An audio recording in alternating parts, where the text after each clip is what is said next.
Esa noche llovía con una fuerza que parecía querer arrancar las tejas del techo, y yo tenía a mi hija en brazos, ardiendo en fiebre, llorando como si el mundo se le estuviera cayendo encima.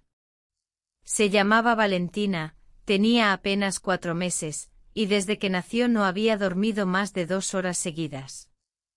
Esa madrugada en particular fue distinta. Fue la noche en que entendí que el silencio también puede ser una forma de violencia, y que a veces hay que romperlo aunque la voz te tiemble, aunque el corazón se te parta en dos. Me llamo Camila, y esta es la historia de cómo aprendí a decir que no. Todo comenzó 6 meses antes, cuando mi esposo, Mateo, perdió su trabajo en la fábrica textil donde llevaba 5 años. Fue un golpe duro. Habíamos alquilado un pequeño departamento cerca del centro, pagábamos las cuentas con lo justo, y de pronto nos encontramos sin ingresos, con una bebé recién nacida y una hipoteca de sueños que se desmoronaba entre los dedos. Fue Mateo quien propuso mudarnos temporalmente a la casa de sus padres, mientras él conseguía otro empleo. Yo, con el corazón encogido pero sin otra opción, acepté. La casa era grande, de 2 pisos, con un patio lleno de plantas que la madre de Mateo cuidaba con esmero. Vivían allí sus padres y también su hermana mayor, Renata, mi cuñada, con su esposo y sus 2 hijos adolescentes. Desde el primer día sentí que aquella casa, aunque amplia, no tenía espacio para mí.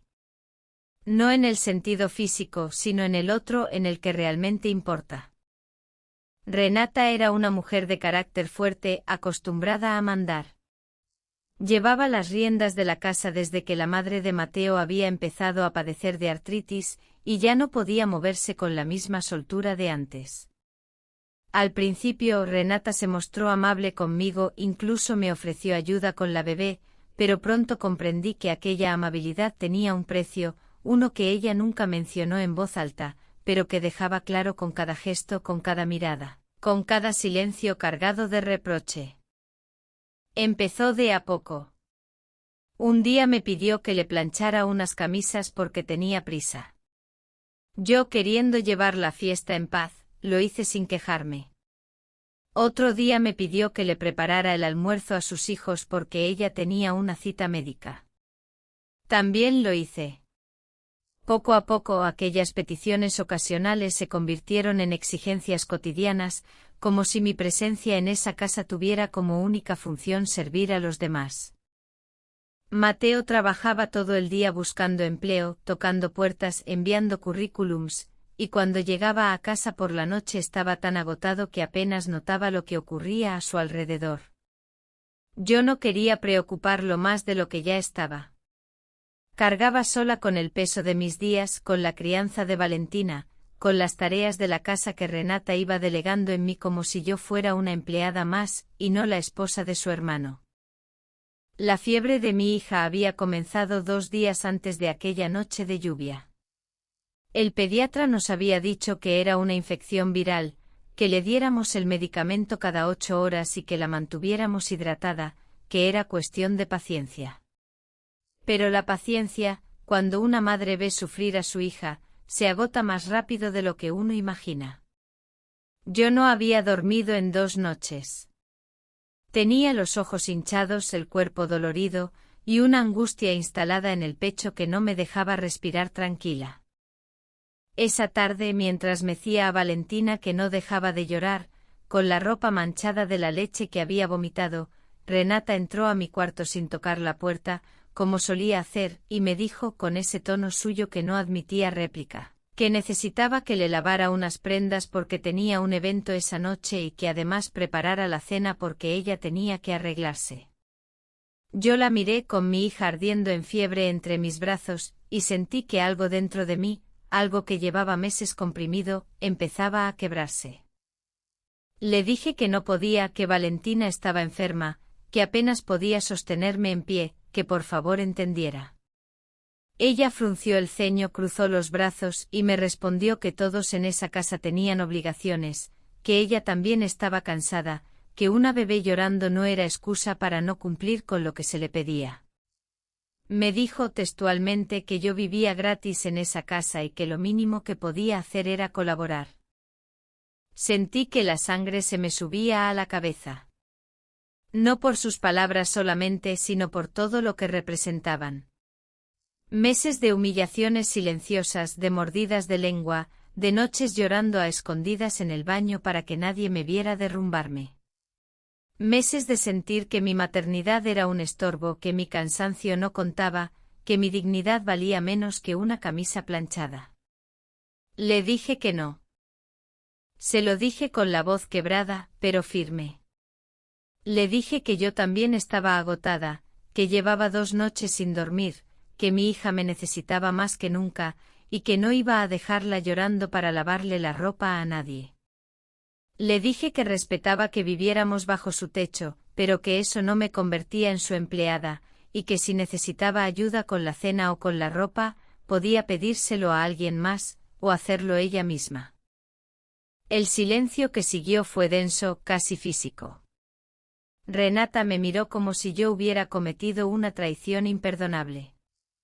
Me dijo que era una malagradecida, que su familia nos había abierto las puertas de su casa cuando no teníamos a dónde ir, y que así les pagaba yo con insolencia. Alzó la voz, y eso hizo que Valentina llorara todavía más fuerte, lo cual, en lugar de detenerla, pareció enfurecerla más. En ese momento entró la madre de Mateo, alertada por los gritos, apoyándose en su bastón, con el rostro preocupado. Preguntó qué estaba pasando y antes de que yo pudiera explicar nada, Renata ya estaba contando su versión, una versión donde yo era la villana desagradecida que se negaba a colaborar en la casa que tan generosamente nos había acogido. Yo sentí que las piernas me temblaban. No por miedo a Renata, sino por el peso de sentirme una vez más incomprendida, juzgada, reducida a una etiqueta que no me correspondía. Pero esta vez no bajé la cabeza. Con mi hija todavía llorando en mis brazos, miré a mi suegra a los ojos y le dije la verdad, toda la verdad que había callado durante meses. Le hablé de las noches sin dormir, de las exigencias diarias de Renata, de cómo había sentido que mi lugar en esa casa era el de sirvienta y no el de un miembro más de la familia. Le dije que amaba a mi hija más que a nada en el mundo, y que en ese momento con ella enferma, no había nada más importante que cuidarla. Mi suegra guardó silencio un largo rato. Fue un silencio distinto al anterior, uno cargado de reflexión.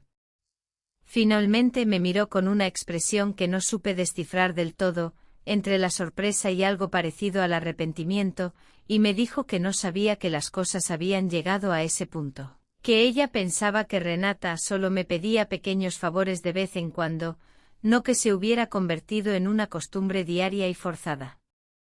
Renata, indignada, intentó justificarse, dijo que yo exageraba, que ella solo pedía ayuda porque tenía muchas responsabilidades.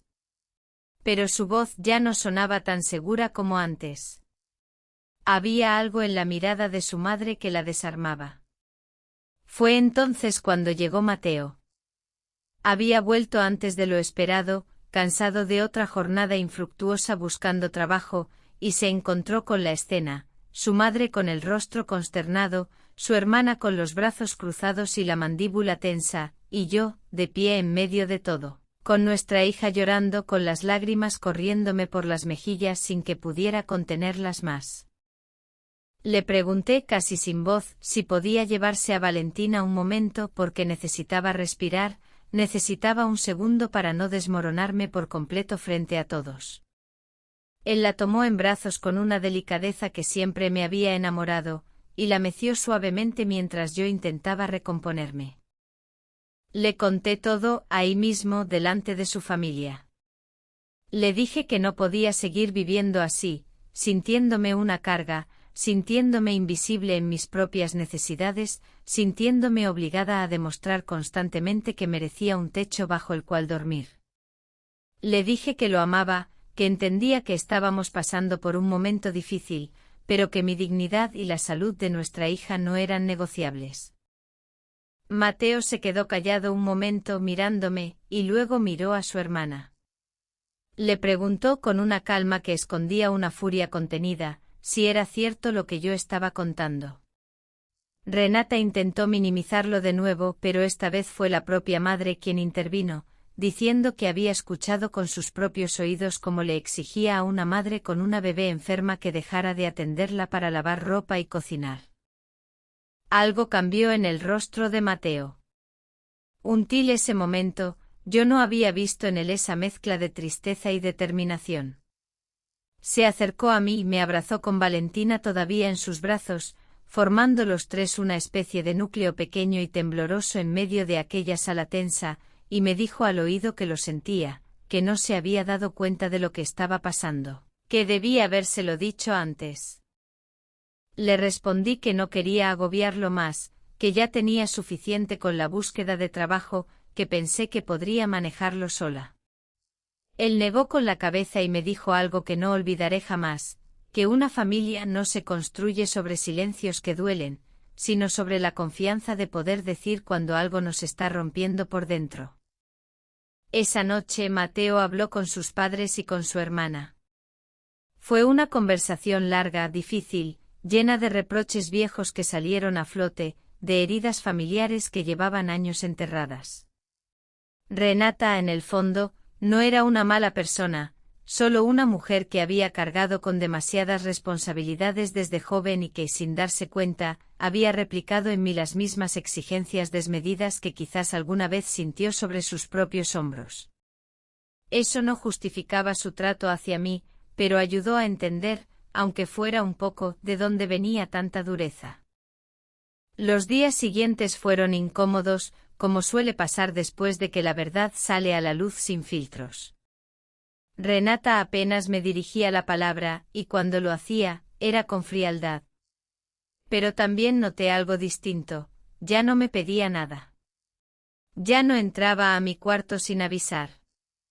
Ya no me hablaba como si yo le debiera algo por respirar el mismo aire de esa casa. Mi suegra, en cambio, cambió por completo su actitud hacia mí. Empezó a preguntarme cómo estaba, a ofrecerse a cuidar a Valentina un rato para que yo pudiera dormir, a defenderme, con palabras suaves pero firmes, cada vez que sentía que alguien intentaba, aunque fuera mínimamente, faltarme el respeto. Descubrí que detrás de su silencio inicial no había indiferencia, sino desconocimiento, y que una vez que supo la verdad, decidió, a su manera, hacer lo correcto.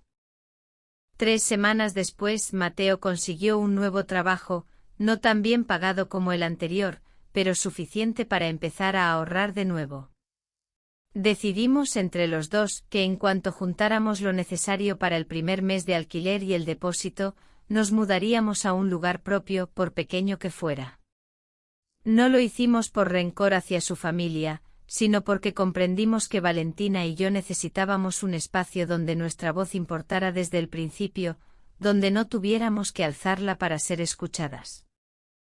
El día que nos despedimos de aquella casa, Renata se acercó a mí, algo que no esperaba. Tenía los ojos brillantes, como si contuviera algo que le costaba decir.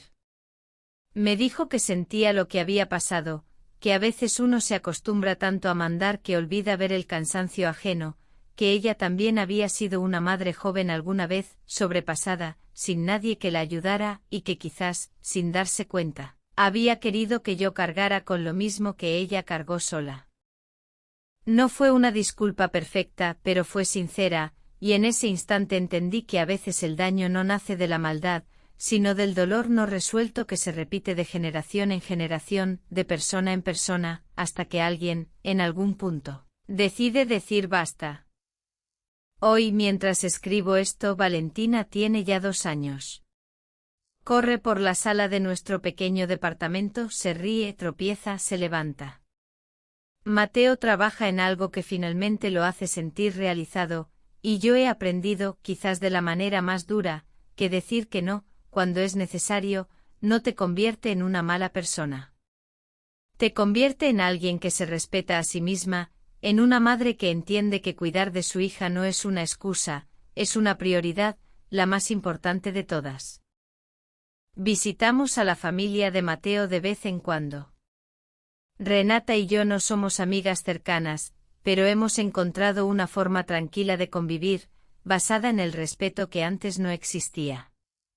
A veces cuando la veo jugar con Valentina con una paciencia que no le conocía antes, pienso que las personas pueden cambiar, que el dolor que nos causan no siempre define quiénes son, sino quiénes fueron en un momento en que no supieron hacerlo mejor. Pero sobre todo aprendí que el amor propio no se negocia ni siquiera por amor a la familia, ni siquiera por gratitud, ni siquiera por miedo a quedar mal parada frente a los demás. Aprendí que una madre agotada, con un bebé llorando en brazos, tiene todo el derecho del mundo a decir que no, sin sentir culpa, sin pedir perdón por poner un límite que debió haber puesto mucho antes. Aquella noche de lluvia, cuando mi voz tembló pero no se quebró del todo, cuando miré a mi cuñada a los ojos y le dije que no, no solo estaba protegiendo a mi hija enferma. Me estaba protegiendo a mí misma, a la mujer que había ido perdiendo poco a poco entre lavados de ropa ajena y comidas preparadas sin ganas, entre silencios que dolían más que los gritos. Esa noche no perdí una relación familiar. Esa noche me encontré a mí misma. Y eso con el tiempo resultó ser la mejor decisión que pude haber tomado.